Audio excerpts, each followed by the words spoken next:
When the foundation of a temple begins to crack, the walls do not crumble in one day, but they will, slowly, silently, without mercy. The human body is no different. Death does not always begin in the heart. It does not always begin in the mind. For many it starts in the legs. Yes, the legs. The moment you neglect the lower part of your body, you begin a slow descent into weakness, into dependency, into fear. Look around. How many elders suffer not from illness of the organs, but from the inability to stand tall, to walk freely, to get up from the ground without struggle. The legs are your engine, your root, your connection to the earth. When they grow weak, you stop moving. When you stop moving, you stop living. Stillness without awareness is not meditation. It is surrender. It is decay. So what must be done? First, move every day, without exception. Walk, stretch, climb stairs, sit in a deep squat, even if for just a minute. Let the legs know you are still needed. Second, nourish. The food you eat must be living, vital. It must feed your muscles, your joints, your bones. If you are 60, 70, 90 years old, listen carefully. Eat this. Not tomorrow, not next week. Eat this now. Broth to strengthen your joints and ligaments. Leafy greens and fermented vegetables for minerals and gut strength. Fatty fish to reduce inflammation and power your muscles. Ginger and turmeric to keep your blood flowing and pain away. Eggs, legumes and nuts to rebuild what age has taken. But remember, food is fuel, not a savior. The true medicine is discipline. Wake up, move, eat with purpose, breathe deep, live alert. Old age is not the end, it is the beginning of a deeper battle. A battle between routine and resignation. And if you can win that battle in your legs, you will walk through your later years not as a patient but as a warrior. The legs are often overlooked when we think about health and longevity, yet they are the very pillars that hold us up, both literally and symbolically. From the time we are born, our journey through life depends on our ability to move. That movement originates in the legs. They are the body's engines, quietly working to carry us through each moment of the day. When they are strong, the entire body feels supported, stable and energized. But when they weaken, everything else begins to suffer. Muscle mass in the legs is not just about appearance or strength. It is a direct indicator of vitality. As we age, the gradual decline in leg strength is one of the earliest signs that our body is beginning to slow down. This weakening process often begins unnoticed. A bit of difficulty climbing stairs, a slight hesitation when rising from a chair, a growing preference for sitting rather than walking. These small changes are not just physical. They are signals, warnings from the body that energy is being lost from the ground up. The blood flows differently when the legs are idle. The lymphatic system, which relies on muscle movement to flush out toxins, becomes sluggish. The balance, once automatic, begins to falter. And with every step less taken, circulation weakens, joints stiffen, and the nervous system becomes more disconnected from the body. Vital energy no longer moves freely. The body's foundation begins to tremble, and with it the strength of the entire structure is compromised. In many traditions, the lower body is seen as the source of grounding, of power, of rootedness. To have strong legs is to be unshaken, to be present in the world with stability and confidence. Yet, in modern life, we sit more than we stand, we rest more than we rise, and in doing so we unintentionally abandon the very part of us that ensures our longevity. When leg strength begins to diminish, it affects far more than just physical movement. It impacts freedom, confidence, and the ability to live independently. The legs are what allow us to carry out the most basic tasks of daily life: getting out of bed, standing in the kitchen, walking to the bathroom, climbing steps, going outside. These actions are so fundamental that we rarely think about them until they become difficult. But when the strength in the legs fades, every movement becomes a conscious effort, every step a potential risk. One of the first consequences of weakened legs is the increased risk of falls. A stumble on the stairs, a slip on the floor, even a misstep in familiar surroundings. These events can be devastating. Broken hips, injured knees, and fractures often mark a turning point in the lives of older adults, not because of the injury itself, but because of what follows: a long recovery, reduced mobility, fear of falling again, and a growing reluctance to leave the safety of a chair or bed. This fear creates a cycle where inactivity leads to more weakness, and more weakness leads to even less movement. Beyond the physical risks, the psychological impact is just as damaging. The loss of leg strength slowly chips away at a person's independence. Tasks that were once second nature now require assistance. Grocery shopping, walking the dog, cleaning the house, or visiting a friend, each becomes a hurdle. As this dependence grows, so does frustration, embarrassment, and a sense of helplessness.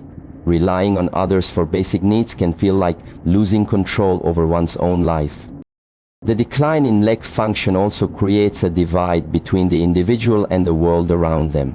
Social activities become rarer, outings feel like burdens, invitations are declined, and slowly isolation sets in. Physical limitation becomes emotional withdrawal. Independence isn't only about doing things alone, it's about choosing to live fully without restriction. And when the legs cannot support that choice, life becomes narrower and more confined. This process does not happen overnight. It begins subtly: a missed walk one day, a decision to skip stretching the next. Over time, these small choices accumulate. The legs, once strong and steady, begin to lose their resilience. The muscles shrink, the joints stiffen, and balance begins to waver. What was once freedom becomes limitation, and what was once a choice becomes a necessity for help. Movement is the language of life. Every living organism, from the smallest cell to the most complex human being, expresses its vitality through motion. In the human body, movement is not only a way to navigate the world, it is essential to maintaining health, clarity, and inner strength. The heart beats in rhythm. The lungs expand and contract, blood flows and muscles stretch and contract, all part of an ongoing dynamic process that keeps the body alive. The moment this motion stops, systems begin to deteriorate. Stagnation is not rest, it is the beginning of decline. When the body ceases to move regularly, energy no longer circulates properly. Muscles weaken, joints stiffen, and the connective tissue loses its elasticity. But it is not just the physical structure that suffers. Mental sharpness dulls, emotional resilience weakens.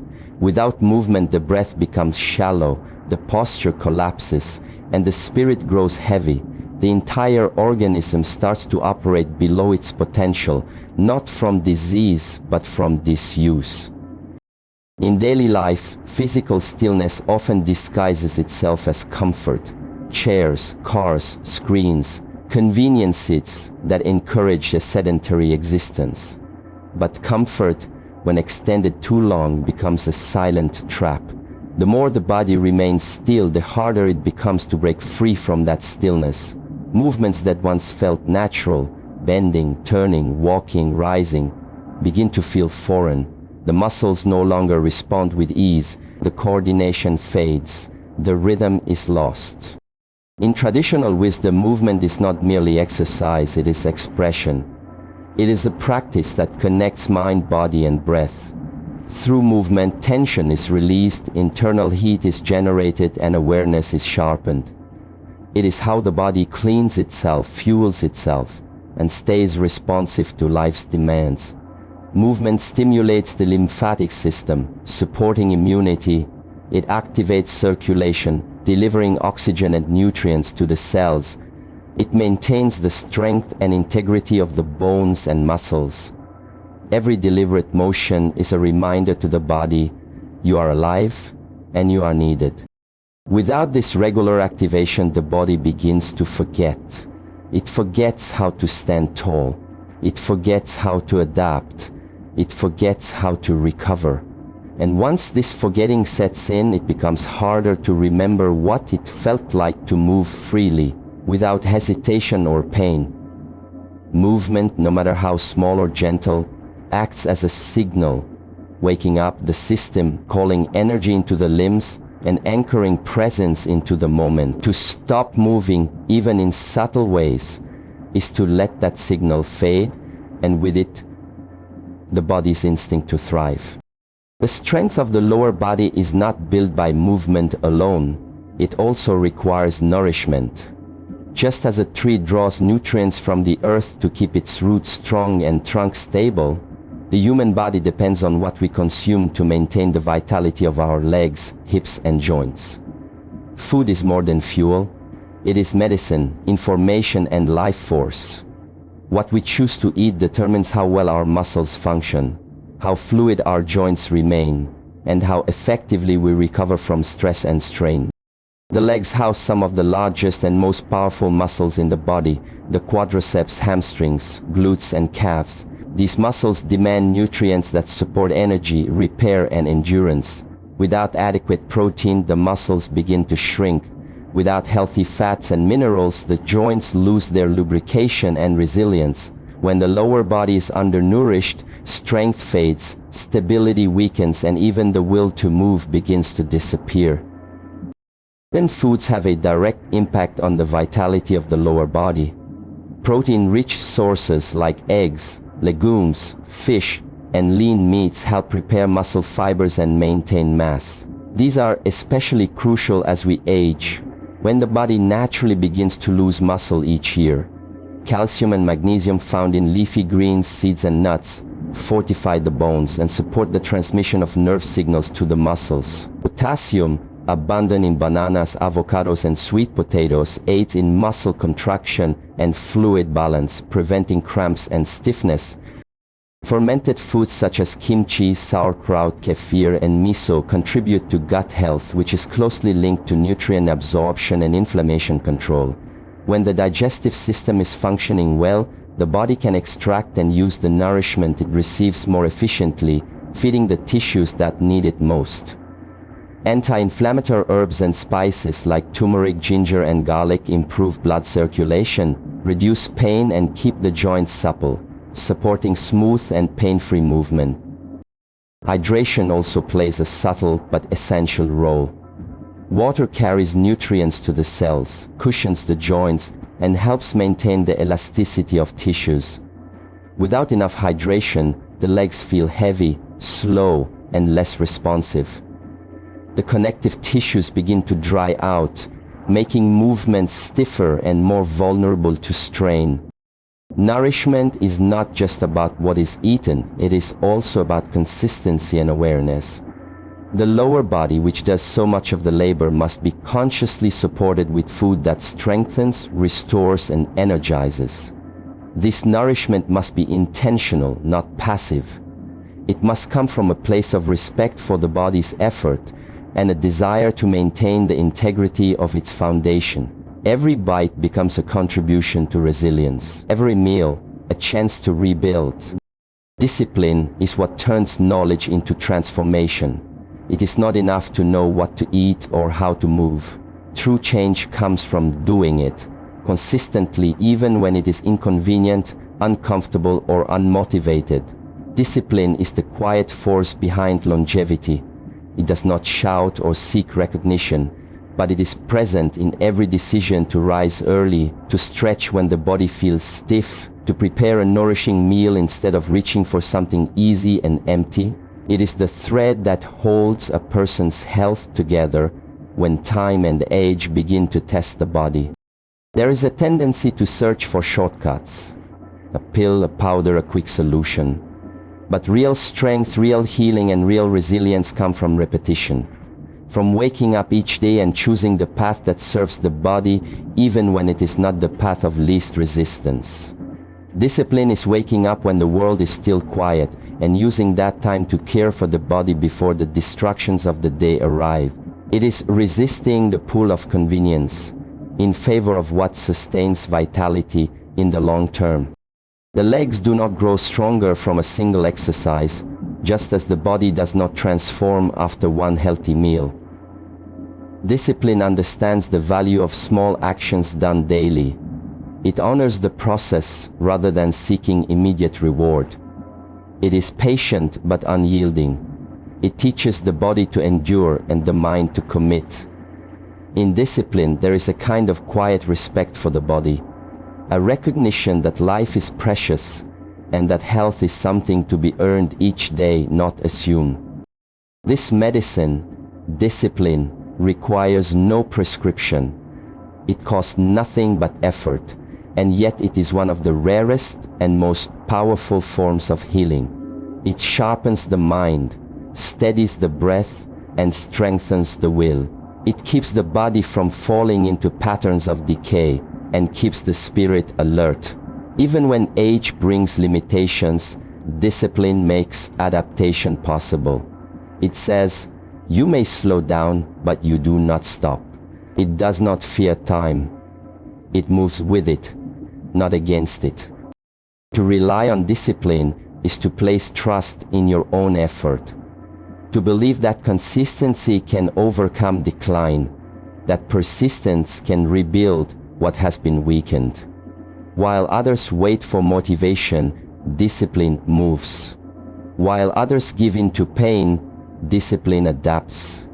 It is the invisible training partner, the silent guardian of health, and the most honest form of self-respect. So now you understand, death does not knock suddenly. It sends quiet warnings, a stumble, a pause, a choice to stay seated when the body longs to rise. It begins in the legs, but it spreads quickly into the breath, into the mind, into the spirit. But the message is not one of fear, it is one of urgency and awakening. Move while you still can. Nourish the body while it still responds. Do not wait for pain to teach you the value of discipline. Walk before you are forced to crawl. Strengthen your legs before they become your prison. And remember, food is part of the answer, but the real cure is consistency. Daily care, daily movement, daily awareness. Even at 60, 70, or 90 years old, it is not too late. As long as breath is in your body, life is calling you to stand, to walk, to live. So take the first step, and then take another. Thank you.